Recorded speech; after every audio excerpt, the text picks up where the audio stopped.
Kunay mga alas 9 da ako yakamata sini. Domingo sa kadi doon. Maghikay na ay kita ng pamahaw.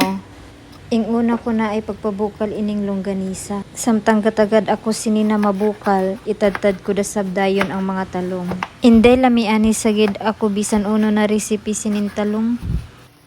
Iyan kaya hubas-hubas da sa.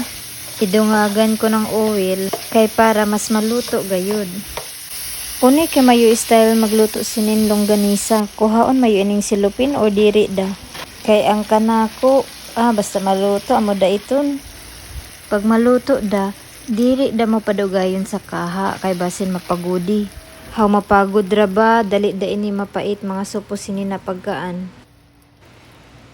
Doon kay pamahaw sa, diri gid mawara ining itlog. Ing upod gani, pamahaw pa ni udto pa ni hapon. Ipuli-puli da, scramble doon, gahapon, sunny side up. Ay, laong pagrabi na ng serbisyon ng itlog sa kanato mga utaw.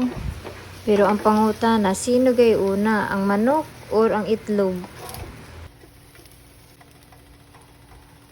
Doon ang talong da isa bang kanato iprito. Ang kaganahan ko sini na pagkaluto iyang pagod-pagod. Tapos ituslo dayon ini sa haang nasuka og tuyo, malami. Gahikay da sab ako da anak-anak bawnanan. Kay katigam ako diri ini mahurot pagkaan doon ang upod sini gayarakan. O iyan kay pagod-pagod.